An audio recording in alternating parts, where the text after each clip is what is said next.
This is weird. I wonder if I've got those, like, red eyes.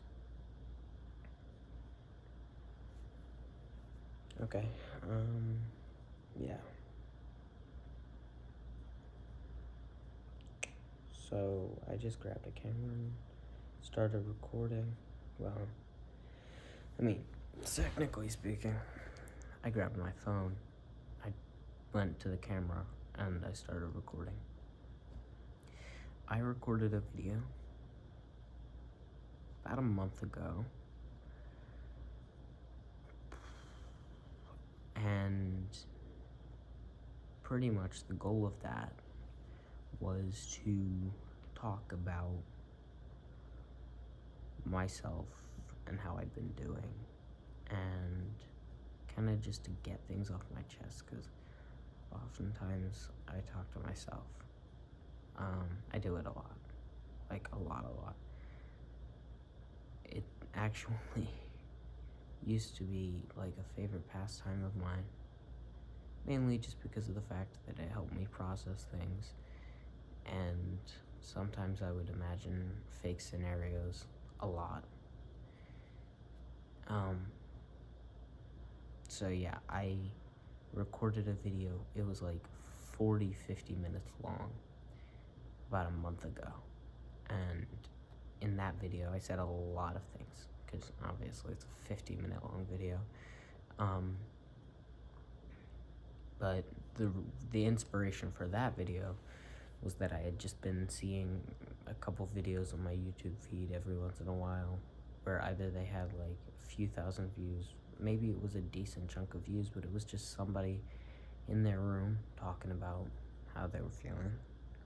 And I figured, well, I already talk to myself a lot, could just post it. That might be a bad idea, but to be honest,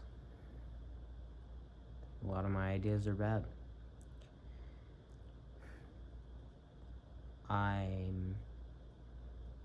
I'm not sure if I'm gonna post it. If I do post it, it will be on this like random little channel.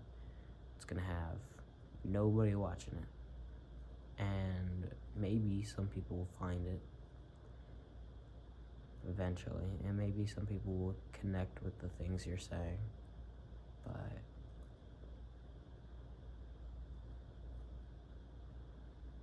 honestly, I just kind of hope that my friends and family don't find it. Okay, topic of conversation. So, yeah. Hi. I don't know what to address this as. To whom it may concern, I am a very strange individual. And I think that the entire concept of fiction kinda ruined me. And that was the topic of the video that I scrapped. It was like 50 minutes long. I'm gonna give like a Cliff Notes version. Or better yet, just kind of say the main points without all of the filler. But basically, the reason I scrapped the original video was because of the fact that I assumed that my AirPods, like, were gonna use the microphone when I had them in my ear.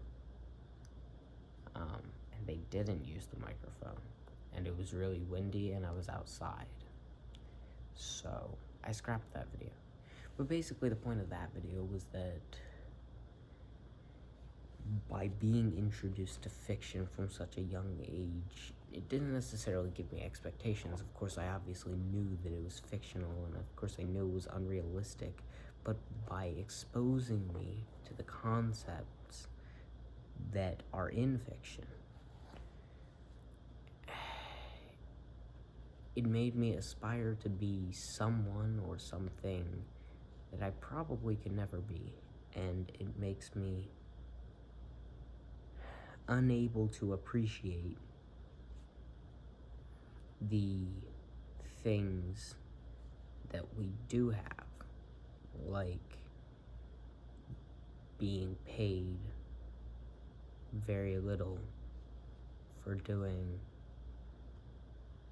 really stupid, like difficult jobs, like demeaning jobs even.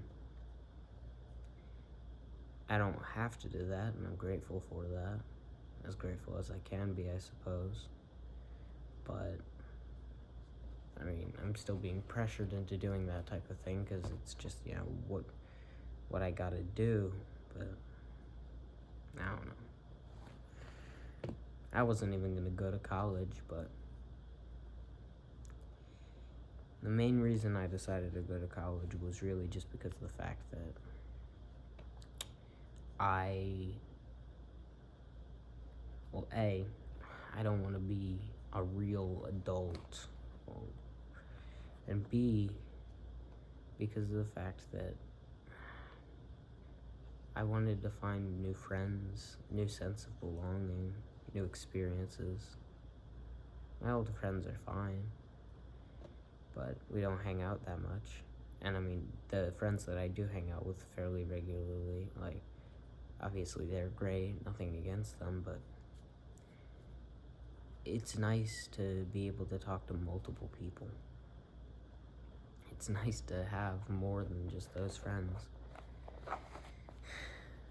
Plus, it might be nice to have some sort of romantic interest.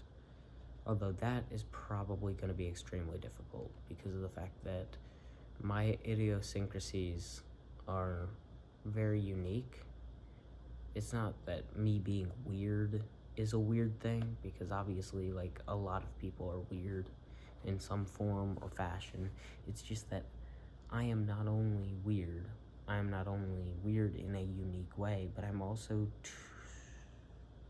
like the extreme of my particular brand of weird. Somebody could have like a mild case of my particular brand of weird and still not be able to understand me whatsoever, because I just take it to the extreme. It's hard to describe, but essentially, if somebody else that I'm like romantically interested in doesn't have some sort of understanding for how I kind of function, then it would be really difficult to swing. It's just not going to work. And that's a really difficult thing to process and kind of think about. My best friend kind of is just going for whatever he can get. I really hate to say this because, like, if I post this, I'm going to be dragging him online. He doesn't really deserve that. But I mean, he was going to get married super early, like 17 early. I mean, like he was engaged at 17, is what I'm saying.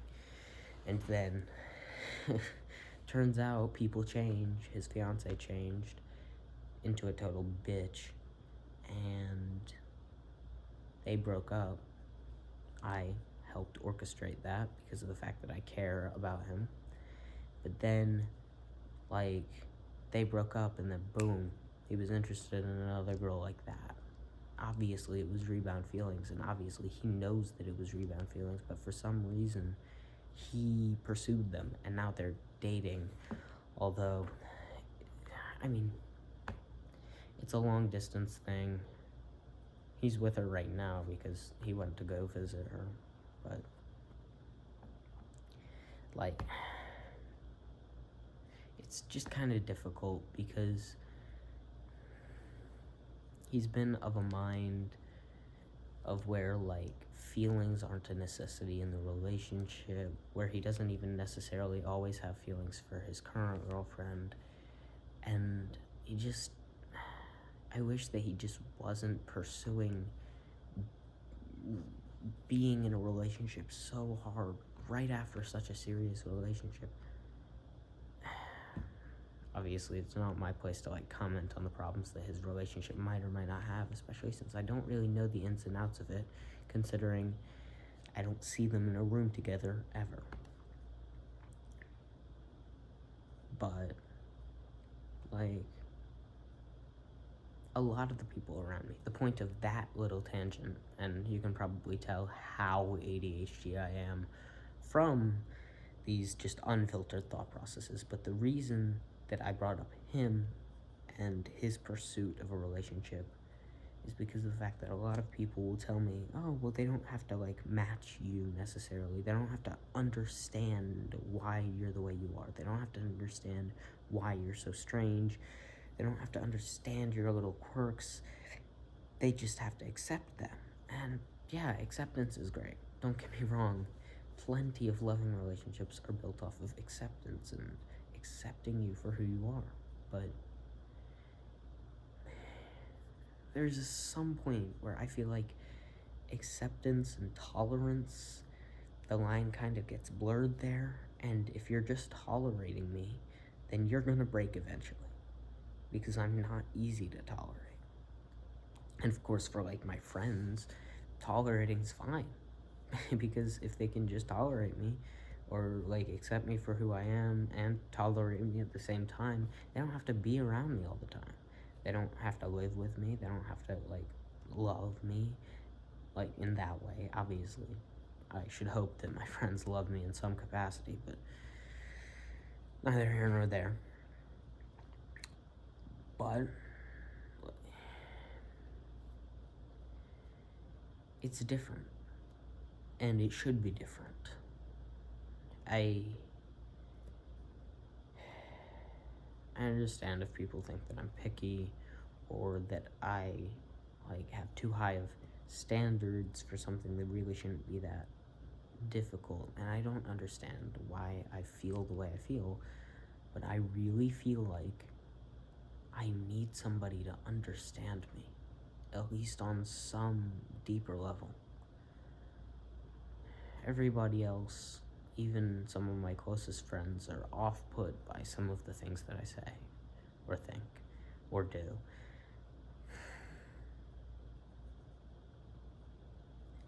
Anyway, now let's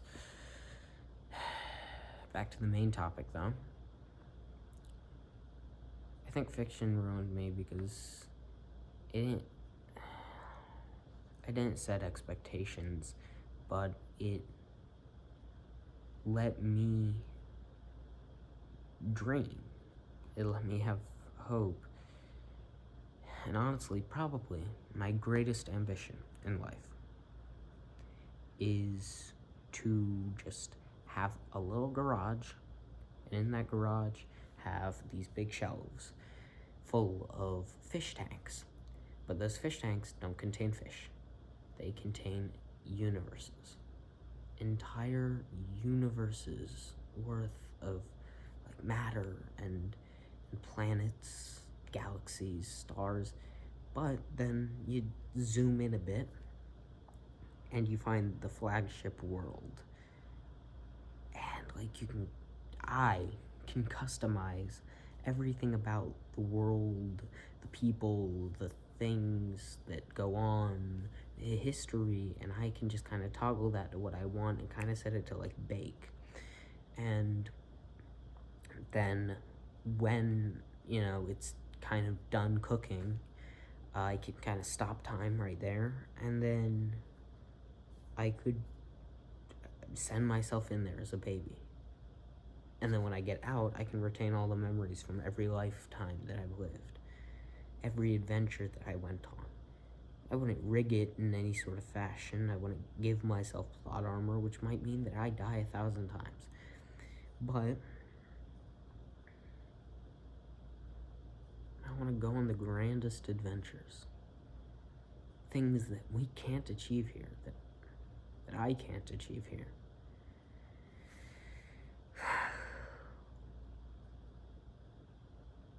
That's my greatest ambition, and to know that it will likely never be realized it's really the thing that just fuels the emptiness. everybody's got a purpose, everybody's got a reason for being, everybody wants to be fulfilled, and my purpose just so happens to be the thing that will never come to fruition. And so now, when I want to chase some kind of adventure, it's seen as like being an adrenaline junkie, which I guess is somewhat apt, but it's not the whole story.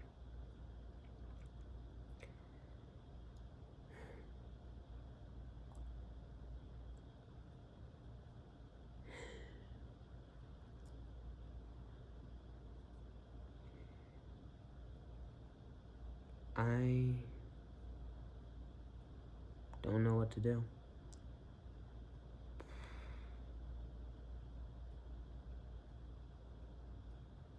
I'm not used to being this raw or bearing my soul like this, but I don't know what else to do. I don't know where else to turn. I tried making music, and I just can't ever find the right words, and I can't ever make something that sounds the way I want it to sound. I'm probably gonna major in theater when I go to college, but also, like, it's just because I've been doing theater my whole life. It's something I'm good at, it's something that's easy, because I don't have anything specific I want to do. And yeah, I might go to like theater programs after college. I might try and maybe get a job working in theater for a little while, but fuck if I know what I actually want to do, what I want a career to be, because obviously, or maybe not obviously, but in my personal opinion, I don't want to be in like 2-3 shows at a time in order to be able to barely pay rent. That's the thing. My family's always on my ass about how flippant I am about the fact that I have no money and I have no job, and it's kind of valid. They feel like because of the fact that I don't care about money at all, that I don't understand the urgency or the severity. And I do.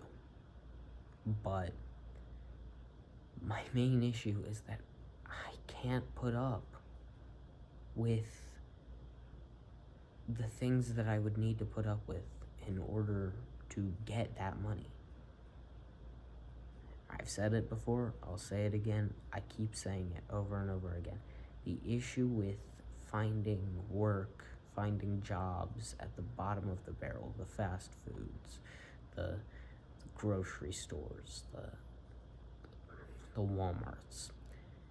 The issue with finding jobs at the bottom of the barrel is that they can treat you however they want to because of the fact that you have nowhere else to go. And I can't stand being treated like garbage. I've got too much of a mouth on me and too much violence pent up inside me because I've never gotten to release it ever.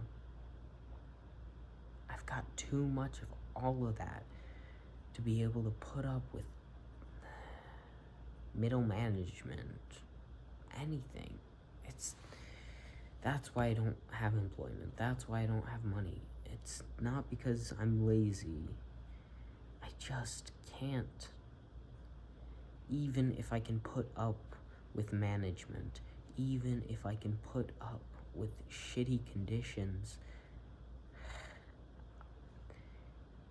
my family thinks I'm dispassionate now.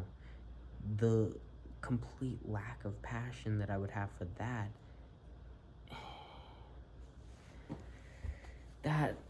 gets to a point where it's literal depression, and I can't even get out of bed to try and do it. I can't put up with it. Maybe I'm just a type of person that needs to be studied, honestly, because there's so many different facets to me.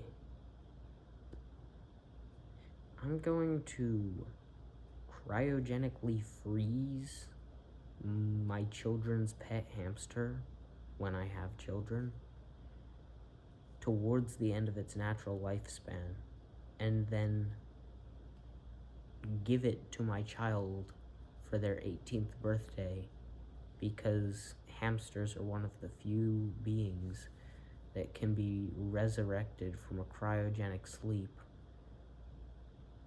and all I would need is a microwave with a decently high output. Now, depending on how I have to cryogenically freeze it, it could be having to remove the blood and insert cryogenic fluid within a short time window, which would be annoying because that would be significantly more difficult.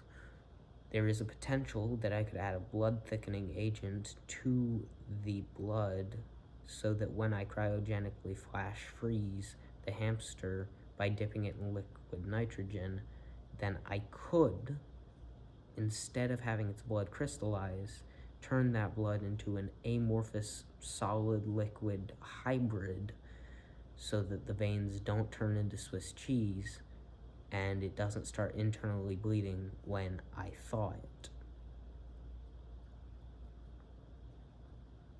But the reason I would do that is just for the fuck of it.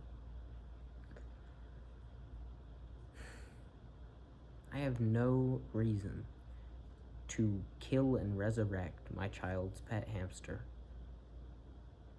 other than because I wanna.